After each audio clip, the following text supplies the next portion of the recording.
En esta clase abordaremos el estudio del sistema cognitivo humano, es decir, veremos cómo es la estructura de la mente del ser humano y cuáles son algunos de los procesos que realiza para conocer el mundo. Esto nos permitirá comprender mejor el proceso de aprendizaje. La cognición es la capacidad humana para conocer el mundo, en la que interviene nuestra facultad de percibir el medio a través de los sentidos y de procesar esa información a partir del conocimiento que ya tenemos y de nuestras características subjetivas. Cuando nos encontramos con una flor, por ejemplo, obtenemos mucha información a través de los sentidos. Percibimos su forma y color mediante la vista, su textura a través del tacto, su perfume a través del olfato. Pero para poder reconocerla, relacionamos toda esta información con el concepto flor que ya poseemos en la mente.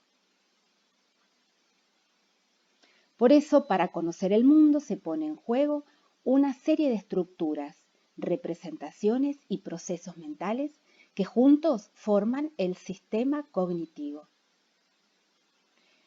En primer lugar, para conocer debemos formar representaciones mentales del mundo. Las representaciones mentales son las ideas e imágenes que construye la mente para reproducir la realidad. Nos permiten pensar y hablar acerca de objetos, personas, animales, aunque no estén presentes.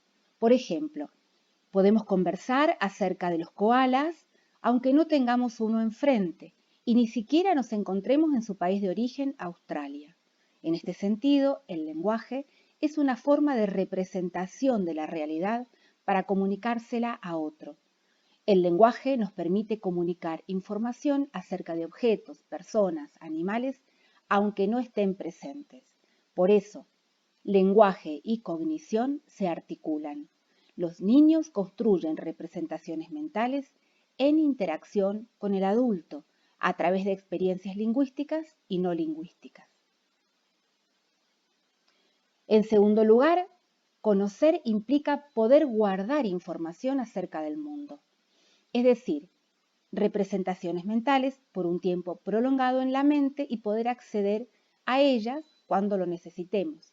Conocer implica lograr que cierta información permanezca en la memoria a nuestra disposición. En síntesis, codificar, almacenar y recuperar información a través de los sistemas de memoria. Existen tres procesos de memoria.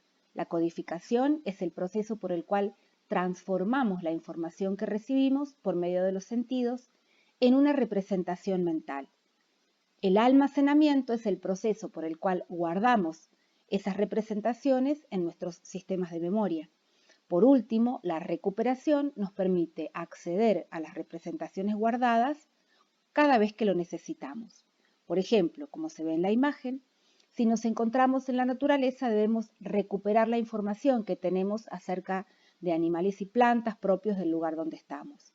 También necesitamos recuperar información almacenada en la memoria cuando nos hacen preguntas en el contexto de un examen, entre otras situaciones. Por último, para conocer el mundo, nuestra mente necesita hacer varios procesos muy complejos, es decir, realizar lo que llamamos operaciones mentales. Percibimos el mundo a través de nuestros sentidos, pero la percepción no alcanza para conocer. La información debe ser procesada por nuestra mente. Para hacerlo, debemos formar representaciones mentales del nuevo conocimiento, relacionar la información nueva, por un lado, con conocimientos que ya tenemos almacenados en nuestra memoria. Por ejemplo, cuando nos enfrentamos a un texto como Caperucita Roja, tenemos que recuperar toda la información que tenemos acerca de los lobos, entre otras cosas, para poder comprenderlo y formar una representación mental de la historia. Por otro lado, podemos desarrollar conocimiento relacionando información ya almacenada entre sí. Por ejemplo, como se ve en la imagen, para resolver un problema matemático debemos relacionar entre sí información que se encuentra almacenada en nuestra memoria acerca de los números y las operaciones de suma o resta. En síntesis, las operaciones mentales son procesos que nos permiten relacionar la información nueva que captamos a través de los sentidos con información previamente aprendida ya almacenada en la memoria o relacionar información ya almacenada entre sí. Como vemos, las representaciones mentales, la memoria y las operaciones mentales están implicadas en todo aprendizaje. Son el modo en que nuestra mente genera conocimiento. Por eso, en el proceso de aprendizaje de la lectura y la escritura, también se deben contemplar y trabajar las características y procesos propios del sistema cognitivo humano. Todo programa de alfabetización que contemple el desarrollo integral del niño debe abordar estos aspectos. Nos vamos a detener un poco más en cada uno de estos aspectos del sistema cognitivo para ver cómo están implicados en el aprendizaje de la lectura y la escritura. Vamos a comenzar por las representaciones mentales. Las representaciones mentales son la forma en que se almacena la información que tenemos acerca del medio que nos rodea. Por eso constituye el conocimiento del mundo del niño, desde el que interpreta toda nueva experiencia. Toda nueva información que se procesa en parte a través de las representaciones mentales ya almacenada en la memoria.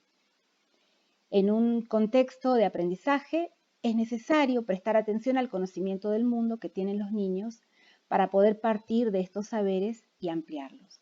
En este sentido, es necesario señalar que las representaciones mentales son culturales e idiosincráticas, ya que se construyen en la interacción social. Cada niño tiene representaciones diferentes según el contexto en que se ha desarrollado, el entorno, la cultura, el nivel socioeconómico, etc. Por ejemplo, tal como se ve en las imágenes, la representación de lo que es una mascota puede variar según el contexto. Para un chico que vive en un barrio del Gran Buenos Aires, una mascota puede ser un perro. Por otro lado, para una niña que vive en un medio rural en La Rioja, es posible que una mascota sea una cabrita. En un contexto de aprendizaje como el aula, es necesario tener en cuenta tanto la cultura que predomina como el hecho de que el grupo es heterogéneo y que cada niño tendrá representaciones mentales diferentes. Existen distintos tipos de representaciones mentales. Vamos a ver tres de ellos: las imágenes mentales, los eventos y los conceptos. Las representaciones visuales, auditivas, táctiles, olfativas, gustativas y sinestésicas constituyen las imágenes mentales.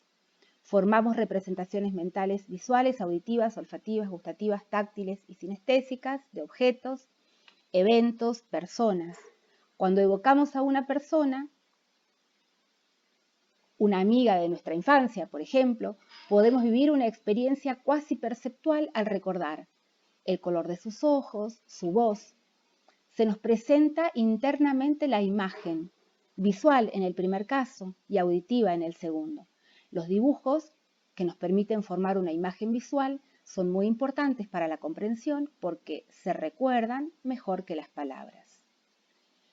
Vemos en la filmina ilustrado un mapa mental, una serie de imágenes visuales de una casa.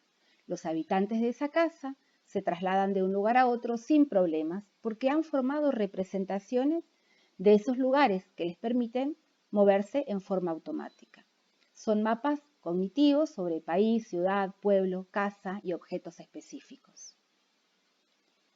Las representaciones mentales de eventos, además de imágenes, podemos representarnos eventos, es decir, acciones específicas que ocurren en un tiempo y espacio determinados.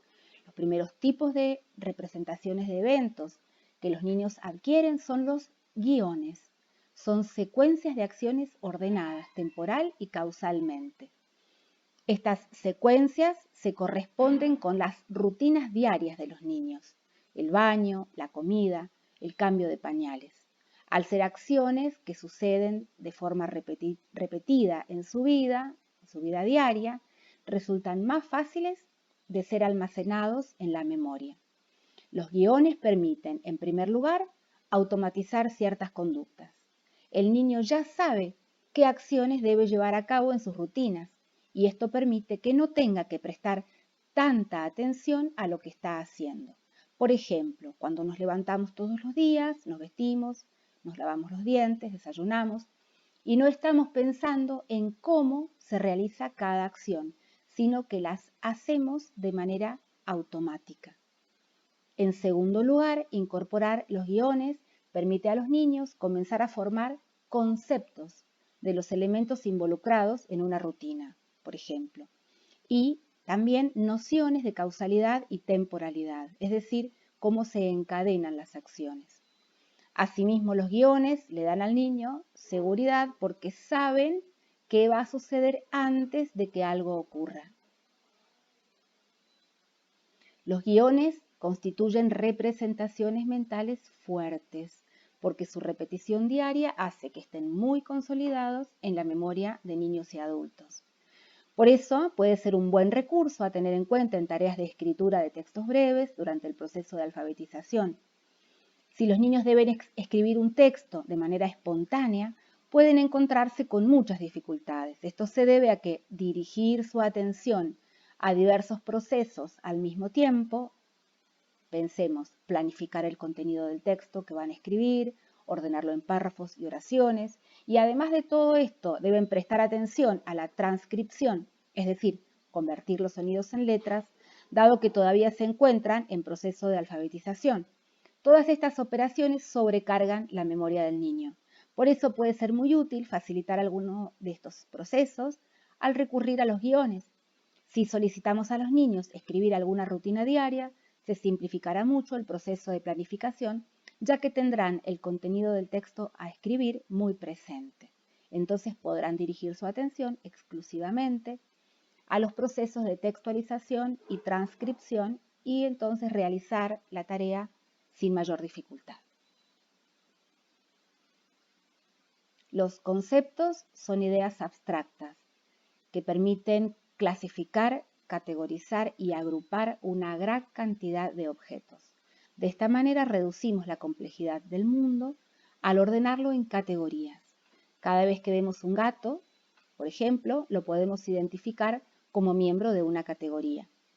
Si tuviéramos que formar categorías para cada gato que vemos, no alcanzaría la capacidad cognitiva humana. Agrupamos a los objetos del mundo en categorías basadas en las características que tienen en común.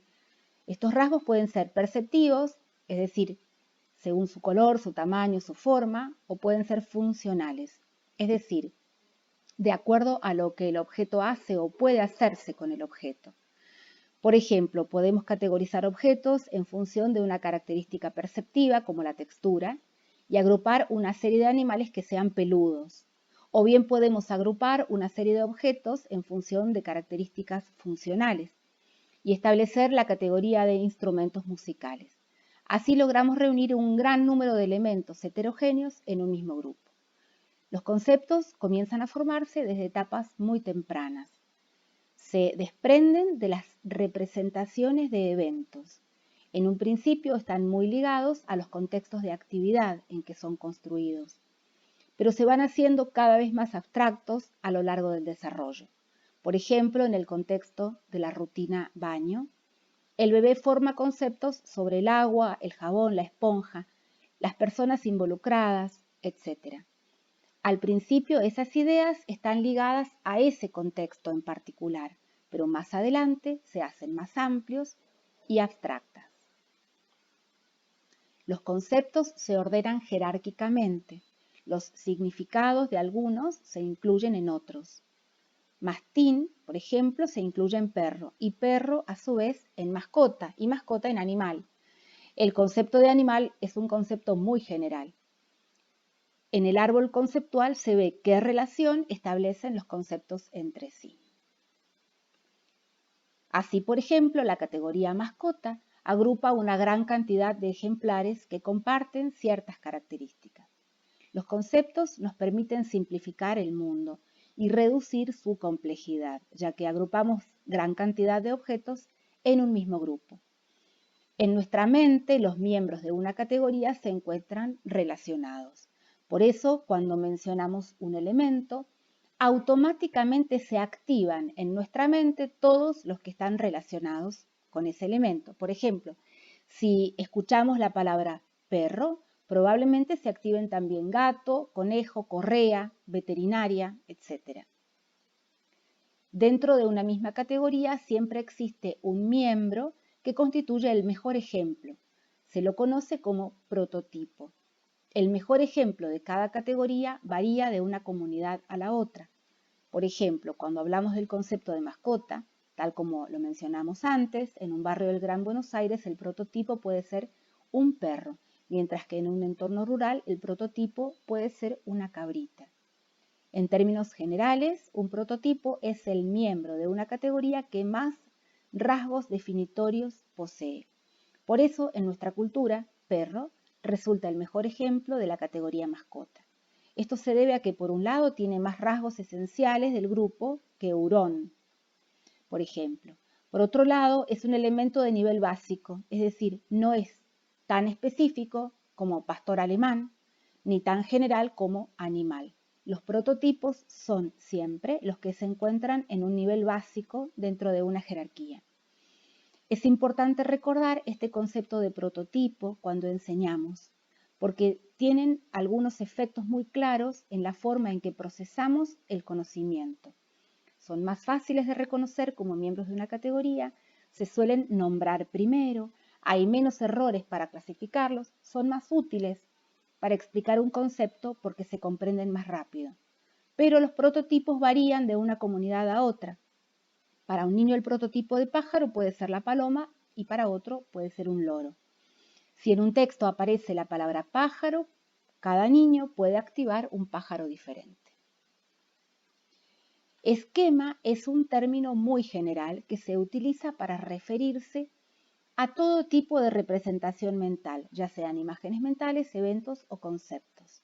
Un esquema puede ser una representación mínima de una sensación de frío, calor o dolor, hasta una representación de un evento complejo, como una fiesta. Se representan los lugares, la comida, las personas, las acciones. El material del programa Queremos Aprender provee muchos recursos para trabajar habilidades conceptuales y de categorización. Es muy importante que los niños aprendan a categorizar, porque esto les permitirá ordenar su conocimiento del mundo. Algunas formas de hacerlo son trabajando con el entrometido, identificando el elemento que no pertenece a una determinada categoría.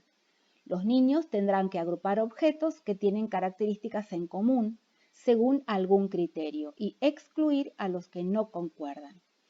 Introduciendo categorías de forma explícita, como por ejemplo medios de transporte, o introduciendo especificaciones en categorías ya reconocidas según un criterio específico. Por ejemplo, dentro de la categoría animales, se realizan distinciones según su hábitat. Todas las situaciones de lectura dialógica y actividades introducen conceptos y sus relaciones con otros. Vamos a continuar desarrollando este tema en el video siguiente.